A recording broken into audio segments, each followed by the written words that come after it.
اعوذ باللہ من الشیطان الرجیم بسم اللہ الرحمن الرحیم الحمدللہ رب العالمین والصلاة والسلام علی سید الانبیاء والمرسلین۔ ناظرین محترم، السلام علیکم ورحمۃ اللہ وبرکاتہ۔ میں ہوں آپ کا میزبان سمیر احمد اور آپ ملاحظہ کر رہے ہیں جمادی الثانی کی ان مبارک اور بابرکت ساعتوں میں خصوصی پروگرام مقام صحابہ رضی اللہ تعالی عنہم۔ یقیناً آپ ناظرین جانتے ہیں کہ ARYQ TV کے اس وقت مختلف پروگرامز میں جناب حضرت ابوبکر صدیق رضی اللہ تعالی عنہ خلیفۃ المسلمین، امیر المؤمنین، یار غار و مزار، نبی کریم صلی اللہ علیہ وسلم کے وہ ساتھی، آپ کے وہ دوست کہ جو قدم قدم پر آپ کے ساتھ نظر آتے ہیں، ہر مشکل کی گھڑی میں آپ صف اول نظر آتے ہیں۔ آپ شب ہجرت دیکھیں، آپ غار ثور کا واقعہ دیکھیں، اللہ اکبر، کہ سانپ ڈس نہ لے تو آپ جگہ جگہ سے سوراخ کو بند کرتے نظر آتے ہیں۔ کہیں پر ایک سوراخ کھلا رہ گیا، کچھ لگانے کے لیے نہیں تو اپنی ایڑی، اپنا پاؤں رکھتے نظر آتے ہیں کہ میرے آقا کریم علیہ الصلوۃ والسلام سلامت رہیں۔ اور بس میں یہ بات کہہ کر آگے بڑھتا ہوں کہ جب سانپ نے ڈسا آپ کے پاؤں پر اور آپ کے آنسو نکلے، نبی کریم صلی اللہ علیہ وسلم کے رخسار پر وہ آنسو گرے، آپ کی آنکھ کھلی تو پوچھا اے ابو بکر کس چیز نے رلایا، کیوں رو رہے ہو؟ تو کوئی بھی ہو، اگر کوئی ایمرجنسی کی صورتحال ہو تو بندہ فوراً کہتا ہے کہ میرے ساتھ یہ واقعہ ہو گیا، لیکن قربان جائیے ان اصحاب کی جماعت پر، خاص طور پر حضرت ابوبکر صدیق رضی اللہ تعالی عنہ کے، کہ آپ نے یہ بعد میں بتایا کہ ہوا کیا۔ پہلے عرض کی یا رسول اللہ فدا کا ابی و امی یا رسول اللہ، میرے ماں باپ آپ پر قربان یا رسول اللہ، مجھے سانپ نے ڈس لیا ہے۔ اللہ اکبر۔ آپ مال و متاع کی بات کریں، جان کی بات کریں، اولاد کی بات کریں، یہ اصحاب کی وہ جماعت ہے کہ جو نبی کریم صلی اللہ علیہ وسلم کے ایک حکم پر اپنا سب کچھ قربان کرنے کے لیے تیار نظر آتے ہیں۔ تو ایک طرف آپ جب دیکھ رہے ہیں کہ حضرت ابوبکر صدیق رضی اللہ تعالیٰ عنہ کے مناقب بیان ہو رہے ہیں، آپ کے مراتب بیان ہو رہے ہیں، آپ کے کمالات کا اظہار کیا جا رہا ہے، آپ کی سیرت پر روشنی ڈالی جا رہی ہے، تو پھر کیوں نہ اس پوری جماعت جو کہ اللہ کے چنیدہ بندے ہیں، سلیکٹڈ کمپینینز ہیں نبی کریم صلی اللہ علیہ وسلم کے، جنہوں نے ایسا نظام متعارف کرایا، ایسا انقلاب بپا کیا کہ آج تک دنیا اس سے سیکھتے ہوئے اپنے معاملات درست کرنے میں لگی ہے۔ تو مقام صحابہ رضی اللہ عنہم ہمارا موضوع ہوا کرتا ہے، اور پروگرام کا فارمیٹ بھی بڑا یونیک ہے۔ ایک صاحب علم و دانش شخصیت موجود ہوتے ہیں، اسلامک اسکالر، جو اپنے ملفوظات سے ہم سب کو مستفید کرتے ہیں، اور اس کے ساتھ ساتھ نوجوان ہمارے جو طلباء ہیں، اسٹوڈنٹس ہیں، ہماری یوتھ یہاں موجود ہوتی ہے، کیونکہ ہم چاہتے ہیں کہ عہد حاضر میں جو ذہنوں میں اٹھنے والے ابھرتے ہوئے سوالات ہیں ان کا بھی تسلی بخش جواب دیا جا سکے، قرآن و حدیث کی روشنی میں مدلل اور محقق گفتگو اور جوابات کے ذریعے ان نوجوانوں کی تسلی ہو، تاکہ یہ کنیکٹ ہوں ہمارے اسلاف کے ساتھ، خاص طور پہ صحابہ کی اس عظیم جماعت کے ساتھ جو ہم سب کے لیے رول ماڈل اور ہمارے ہیروز ہونے چاہیے۔ آج بھی الحمدللہ جو صاحب علم شخصیت موجود ہیں، کسی تعارف کے محتاج نہیں، ARYQ TV کا مستقل مسلسل چہرہ، گاہے بگاہے آپ ان کی گفتگو سنتے ہیں، اس سے استفادہ کرتے ہیں اور اپنی زندگیوں میں شامل کرنے کی جو کوشش ہے وہ کرتے ہیں۔ حضرت علامہ مولانا مفتی محمد آصف مدنی صاحب تشریف فرما ہے۔ السلام علیکم ورحمۃ اللہ۔ وعلیکم السلام ورحمۃ اللہ۔ کیسے مفتی صاحب، خیریت سے ہیں؟ الحمدللہ۔ جزاک اللہ۔ ایک بار پھر آپ کا خیر مقدم ہے انشاءاللہ، اور نوجوانوں کو ویلکم کر دیں، پھر آپ کی طرف آتے ہیں۔ میں ویلکم کرتا ہوں اور ایکنالج کرتا ہوں کہ آپ لوگ اتنا انٹرسٹ شو کر رہے ہیں اور اتنی دلچسپی کے ساتھ یہاں پر آپ بیٹھیں گے، اور انشاءاللہ مفتی صاحب کی گفتگو بھی سنیں گے، اور پھر آخر میں آپ کے سوالات بھی according to the format of program شامل کیے جائیں گے۔ تو ہم نے ان کا خیر مقدم کیا، اب چلتے ہیں مفتی صاحب کی طرف۔ اور عظمت صحابہ رضی اللہ عنہم، مقام صحابہ رضی اللہ عنہم، ہم جانتے ہیں ابتدائی کلمات کیا ہیں مفتی صاحب کے، کیا ملفوظات عالیہ ہیں، کیا افکار عالیہ ہیں جن کو سن کر ہم اپنے اسلاف سے، خاص طور اصحاب رسول صلی اللہ علیہ وسلم سے اپنا رشتہ مضبوط کریں، ان کے ساتھ کنیکٹ ہو جائیں، اپنے نوجوانوں کو کنیکٹ کر لیں۔ جی مفتی صاحب بسم اللہ۔ الحمدللہ رب العالمین والصلاة والسلام علی سید الانبیاء والمرسلین وعلی آلہ واصحابہ اجمعین، اما بعد فاعوذ باللہ من الشیطان الرجیم، بسم اللہ الرحمن الرحیم، والعصر ان الانسان لفی خسر الا الذین آمنوا وعملوا الصالحات وتواصوا بالحق وتواصوا بالصبر۔ سبحان اللہ۔ اس آیت سورہ مبارکہ میں اللہ تبارک و تعالیٰ نے زمانے کی قسم کو یاد فرمایا کہ زمانہ قسم ہے زمانے کی، اس لیے کہ زمانہ ہر چیز کو دیکھ رہا ہے، ظرف کی حیثیت رکھتا ہے، اور ہر کوئی نہ کوئی جو بھی کام ہوتا ہے وہ زمانے ہی میں ہوتا ہے، گویا کہ زمانہ گواہ ہے ہر چیز پر۔ اور زمانہ گواہی دے رہا ہے کہ انسان تو نقصان میں ہے، اور پھر فرمایا کہ کوئی نقصان سے باہر نکلا ہے الا الذین آمنوا وعملوا الصالحات وتواصوا بالحق وتواصوا بالصبر۔ سبحان اللہ۔ تو اگر اس اعتبار سے دیکھا جائے کہ کامیاب شخص وہ ہے جو خسارے سے بچ گیا ہے، یہ وہ شخص ہے کہ جو ایمان لایا اور اس نے عمل صالح کیا اور اس نے نیکی کی بات کو آگے پہنچایا، تواصی بالحق کیا، اور اس نیکی کی بات کو پہنچانے کے نتیجے میں جس ریزسٹنس کا سامنا کرنا پڑا، پھر تواصی بالصبر کا مرحلہ آیا تو اس نے صبر کی بھی تلقین کی، وہ اس مرحلے کو پار کر گیا۔ 4 صفات ذکر ہوئی۔ صحابہ کرام علیہم الرضوان نے گویا کہ اگر ہم یہ ڈھونڈنا چاہیں تو صحابہ کرام میں بدرجہ اتم یہ صفات نظر آتی ہیں کہ ایمان ایسا درجہ کمال پر ہے کہ ایمان کے لیے ہر ایک چیز کو قربان کرنے کے لیے تیار ہیں۔ اور سب سے پہلی مخالفت صحابہ کرام کی کن لوگوں نے کی؟ جو کفار تھے، جو مشرکین تھے، وہ ان سے نفرت کرتے تھے اور ان کو طرح طرح کی سزائیں اور تکلیفیں پہنچایا کرتے تھے۔ تو یہ ایمان لائے، اور ایمان بھی کیسا کہ اگر شہر چھوڑنا ہے تو ملک اور شہر چھوڑ دیا، جائیداد چھوڑنی ہے جائیداد چھوڑ کے ہجرت کی، رشتے چھوڑنے ہیں رشتے چھوڑ دیے۔ بدر کے موقع پر حضرت عمر نے اپنے ماموں کو قتل کیا، ایک صحابی نے اپنے باپ کو قتل کیا، وہ دوسری طرف سے تھا۔ اسی طرح ایک صحابی نے اپنے بھائی کو قتل کیا۔ تو رشتوں کی کوئی اہمیت نہیں، مال کی کوئی اہمیت نہیں، اپنے ملک، اپنے وطن، اپنی جائیداد کی کوئی اہمیت نہیں، صرف اہمیت ہے تو اللہ کے دین کی اہمیت ہے، اللہ تعالیٰ کی اطاعت کی اہمیت ہے، اللہ کے رسول کی اطاعت اور اتباع کی اہمیت ہے۔ تو انہوں نے اس درجے میں ایمان کو قبول کیا اور پھر عامل الصالحات کا ہر اعتبار سے ثبوت دیا کہ وہ بھاگے نہیں، وہ ڈرے نہیں، وہ پریشان نہیں ہوئے، بلکہ وہ سمجھ گئے کہ یہ سب کچھ خالق کائنات کا ہے، اگر اس ہی کی راہ میں یہ سب کچھ لگ جائے تو اس سے بڑھ کر بہترین انویسٹمنٹ اور سرمایہ کاری کوئی نہیں ہے۔ گھاٹے کا سودا جو اس حقیقت کو سمجھ گیا اس نے اپنا سب کچھ اس دین کے لیے لگا دیا۔ تو عمل کے اعتبار سے صحابہ کرام کو دیکھیں، اسی طرح سے اتباع رسول کو اگر دیکھیں تو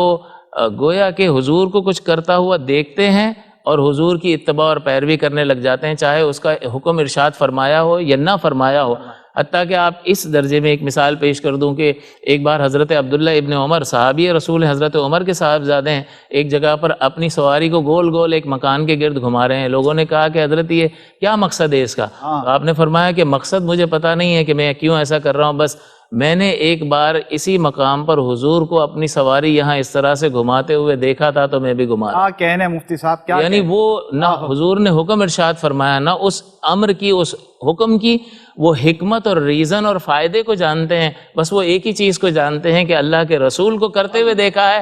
بس ہم آنکھیں بند کر کے ان کی اتباع اور پیروی کریں گے۔ تو اتباع اور پیروی کے اعتبار سے اگر رول ماڈل کو دیکھنا ہو تو صحابہ کرام، اسی طرح سے سرکار دو عالم صلی اللہ علیہ وسلم کا ادب اور احترام کرنے کے اعتبار سے دیکھیں تو اللہ تعالیٰ نے سورہ حجرات میں اس کا ذکر فرمایا کہ ان الذین یغضون اصواتهم عند رسول اللہ اولئک الذین امتحن اللہ قلوبهم للتقوی لہم مغفرۃ واجر عظیم، کہ جو لوگ ان نبی مکرم صلی اللہ علیہ وسلم کی بارگاہ اقدس میں اپنی آوازوں کو پست رکھتے ہیں، یہ وہ لوگ ہیں کہ جن کے دلوں کو اللہ تعالیٰ نے تقوی کے لیے منتخب فرما لیا ہے، ان کے دل اللہ تعالیٰ کی جانب سے منتخب شدہ ہیں۔ لہم مغفرۃ واجر عظیم، یہ ان کے لیے مغفرت ہے اور بہت بڑا اجر ہے۔ اور جب یہ آیات نازل ہوئیں کہ لا ترفعوا اصواتکم فوق صوت النبی، اے ایمان والو اپنی آوازوں کو نبی کی آواز پر بلند نہ کرو، کہیں ایسا نہ ہو کہ تمہارے اعمال ضائع ہو جائیں اور تمہیں پتہ بھی نہ چلے۔ تو صدیق اکبر رضی اللہ تعالی عنہ کا طرز عمل یہ تھا کہ اس کے بعد آپ حضور کی بارگاہ میں جب کوئی بات کرتے تو اتنی آواز پست ہوتی کہ حضور کو بار بار ارشاد فرمانا پڑتا کہ ابو بکر ذرا اونچا بولو، کیا کہہ رہے ہو، کچھ سنائی نہیں دے رہا۔ تو اس درجہ صحابہ کرام علیہم الرضوان سرکار دو عالم صلی اللہ علیہ وسلم کا ادب کرتے، حضور کے وضو کے پانی کو زمین پر نہیں گرنے دیتے تھے بلکہ اسے لیتے اور اپنے چہروں پر مل لیتے تھے، اور جس کو تری نہ ملتی تھی وہ دوسرے کے ہاتھ سے تری لیتا، اور ایسا محسوس ہوتا تھا، اتنی کوشش فرماتے تھے کہ ایسا لگتا تھا کہ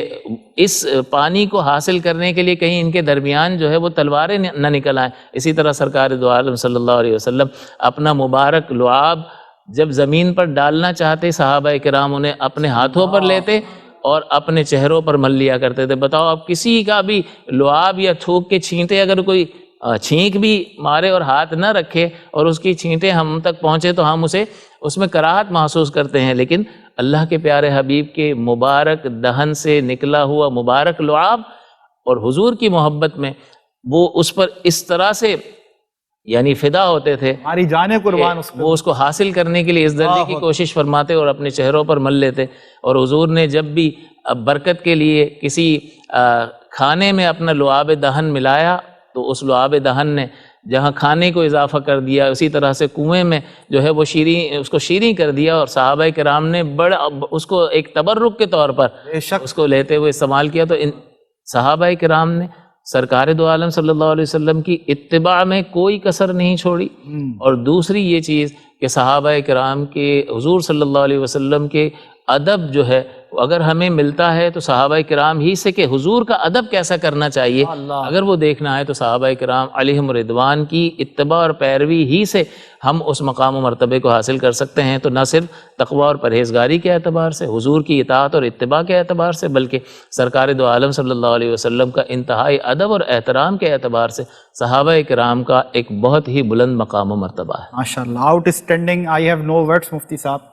مطلب جو کیفیات ہیں اس وقت اور جو گفتگو آپ نے کی ہے، یقیناً ہر اس وقت میں سمجھتا ہوں نبی کریم صلی اللہ علیہ وسلم سے محبت اور عشق رکھنے والا ہر بندہ مومن ان کیفیات کو قلبی طور پر یقیناً محسوس کر رہا ہوگا، اور اللہ رب العزت اس گفتگو کو، ان ملفوظات کو اپنی بارگاہ میں قبول فرمائے، ہم سب کو اپنی زندگیوں میں پریکٹیکل لائف میں اس کو امپلیمنٹ کرنے کی توفیق عطا فرمائے۔ کیا کہنے صحابہ کرام رضوان اللہ تعالی علیہم اجمعین کے، کیا انداز محبت ہے۔ مطلب ہم نے یہ دیکھا کہ سابق جو انبیاء علیہم السلام ہیں، ان کے اصحاب، ان کے ساتھی، ان کے فالوورز پیچھے ہٹتے ہوئے مشکل حالات میں نظر آ رہے ہیں۔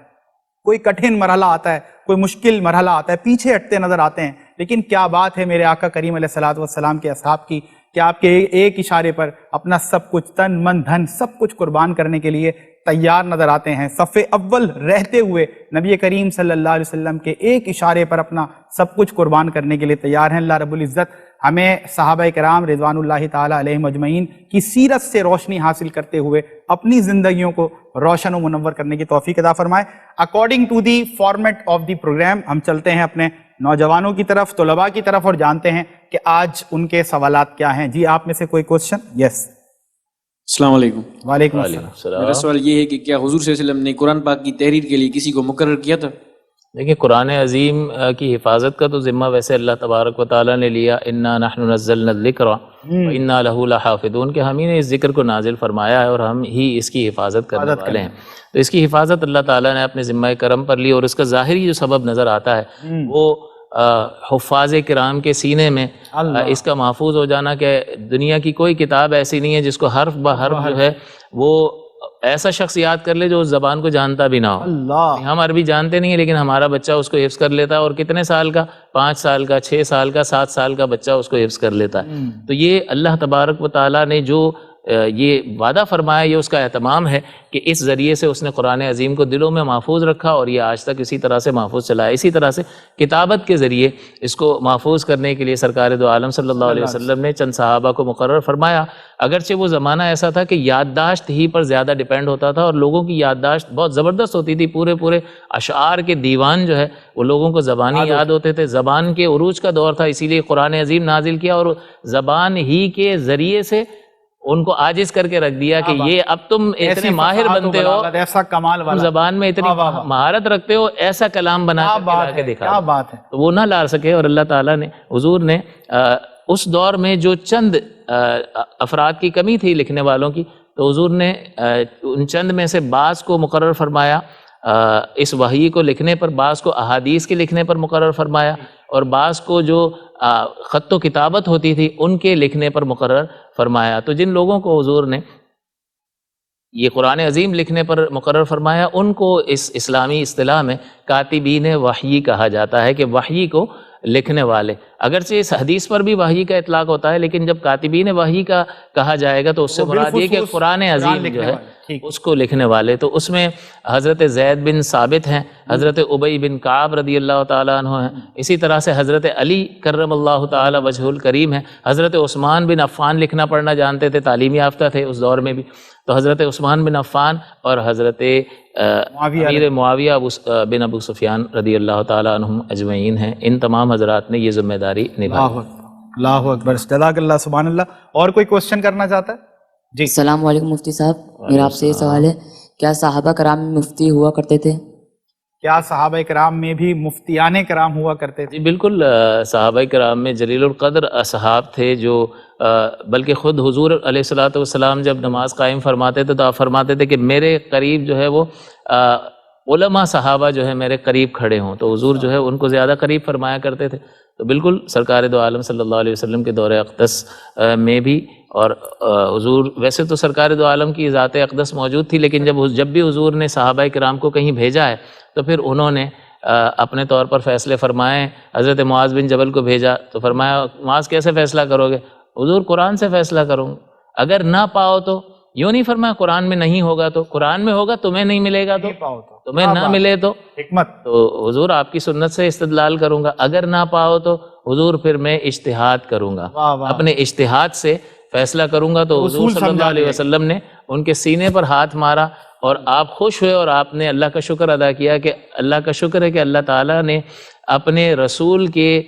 قاصد کو اس بات کی توفیق عطا فرمائے کہ جس سے اللہ اور اس کا رسول راضی ہے۔ یہ جو مشہور مفتی صحابہ تھے اور بھی بہت سارے تھے، لیکن 10 جو ہیں وہ جلیل القدر نام ہیں، ان میں 4 یہ خلفائے راشدین ہیں، ایک خاتون ہے میری اور آپ کی والدہ حضرت عائشہ صدیقہ رضی اللہ تعالی عنہا۔ حضور فرماتے ہیں کہ دین کا اکثر حصہ حمیرہ سے حاصل کرو، وہ مفتیہ تھی، وہ فتوے دیا کرتی تھی، صحابہ اکثر مسائل آپ سے دریافت فرمایا کرتے تھے، خصوصاً جو گھریلو ازدواجی زندگی سے متعلق جو سرکار کی زندگی ہے وہ ازواج مطہرات ہی کے ذریعے سے ہم تک پہنچی ہے۔ یہ عائشہ صدیقہ، اور اس کے بعد 3 عبداللہ ہیں، عبداللہ ابن مسعود، عبداللہ ابن عباس اور عبداللہ ابن عمر، اور حضرت زید بن ثابت اور حضرت معاذ ابن جبل۔ تو یہ 10 چنے ہوئے نام ہیں۔ اس کے علاوہ بھی صحابہ کرام جلیل القدر جو ہے وہ مسائل بتایا کرتے تھے، تو صحابہ کرام اپنے مسائل کے سلسلے میں ان سے رجوع کیا کرتے تھے۔ ماشاءاللہ، بہت پریسائزلی اور بڑی کمپریہنسولی، بہت ہی آسان انداز سے مفتی صاحب نے اپنا جواب مکمل کیا۔ میں بہت شکریہ ادا کرتا ہوں آپ کا سر، جزاک اللہ سونا صوفی، اللہ پاک آپ کو جزائے خیر عطا فرمائے۔ نوجوانوں کا، اپنے طلباء کا، اپنی یوتھ کا شکریہ، آپ لوگوں نے بڑا انٹرسٹ شو کیا اور بہت ہی اچھے انداز سے، آسان انداز سے آپ نے گفتگو سنی۔ امید ہے انشاءاللہ آپ اپنی پریکٹیکل لائف میں یہ جو روشنی آج علم کی ملی ہے اس کو امپلیمنٹ کرنے کی، شامل کرنے کی کوشش کریں گے۔ اور جو یوتھ ہمیں دیکھ رہی ہے، خاص طور پہ نوجوان، ہم ان سے بھی یہی گزارش کرنا چاہتے ہیں کہ اس دور پرفتن میں ہم یہ کاوش کر رہے ہیں اپنے حصے کی شمع روشن کرنے کی۔ ARYQTV کوشش کر رہا ہے کہ کسی طرح اپنی یوتھ کو، نوجوانوں کو، اپنے بچوں کو ہمیں دین اسلام کے ساتھ، اپنے اسلاف کے ساتھ جوڑنا ہے، تاکہ آج اگر ان سے سوال ہو کہ تمہارا آئیڈیل کون ہے، تمہارا ہیرو کون ہے، تمہارا رول ماڈل کون ہے، تو وہ صحابہ کی ان جماعت میں سے ہی کوئی ہو، کیونکہ یہ سارے کے سارے ہی ستارے ہیں جن کا نور ہم تک پہنچ رہا ہے۔ اور حضور نے فرمایا کہ جس صحابی کی پیروی کرو گے انشاءاللہ تم کامیاب ہو جاؤ گے۔ بس آخر میں جو مفتی صاحب نے گفتگو کی تھی وہ بات آپ کے گوش گزار کرتے ہوئے آپ سے اجازت لینے لگا ہوں کہ جو آپ نے جذبہ محبت، جو نبی کریم صلی اللہ علیہ وسلم سے آپ کے اصحاب کا تعلق تھا کہ کہیں وضو کا پانی اگر زمین پر گرنے نہیں دے رہے اور اس کو اپنے ہاتھوں میں لے کر کوئی اپنے چہرے پر ملتا ہے، پھر اگر کسی کو نصیب نہیں ہوا تو وہ ان سے لے کر اپنی اس خواہش کو پوری کرتا ہے، یعنی کہ جو لعاب دہن ہے، اللہ اکبر، کس خوبصورتی سے مفتی صاحب نے یہ بات فرمائی کہ لوگ مطلب جہاں دیکھتے کہ حضور اپنا لعاب دہن کہیں پر ڈال رہے ہیں، کہیں پر رکھ رہے ہیں، تو صحابہ بڑھ چڑھ کر اس کو اپنے ہاتھ میں لیتے اور اس سے استفادہ کرتے ہوئے، اس کو تبرک سمجھتے ہوئے استفادہ کرتے ہوئے نظر آتے۔ تو یہ جو انداز محبت ہے نا، تو آج جو ہم امتی ہیں، ہمارے دل میں خواہش ہے کہ ہم نبی کریم صلی اللہ علیہ وسلم کے دور میں پیدا ہوتے اور ہم نے اپنے آقا کریم علیہ الصلوۃ والسلام کی زیارت کی ہوتی، ہم بھی کاش اس جماعت میں سے ہوتے اور ہم بھی ان کے انداز سے جو ہے سمجھنے کے سیکھتے ہوئے، اس انداز پر عمل کرتے ہوئے آگے بڑھ کر نبی کریم صلی اللہ علیہ وسلم سے اپنی محبتوں کا اظہار کرتے۔ لیکن قربان جائیں میرے آقا کے کہ انہوں نے اپنی آغوش رحمت میں، اپنی رحمت کی چادر میں تا قیامت آنے والے تمام امتیوں کو یہ فرماتے ہوئے سمیٹ لیا کہ ایک صحابی نے عرض کیا رسول اللہ مبارک ہو اس کو جس نے آپ کو دیکھا آپ پر ایمان لایا. میرے آقا نے فرمایا ایک بار مبارک ہو, 2 بار مبارک, 3 بار, 4 بار, 5 بار, 6 بار, 7 بار مبارک ہو میرے اس امتی کو جو مجھے دیکھے گا بھی نہیں اور مجھ پر ایمان لائے گا. پروگرام مقام صحابہ رضی اللہ عنہم سے اپنے میزبان سمیر احمد کو دیں اجازت. السلام علیکم ورحمۃ اللہ وبرکاتہ.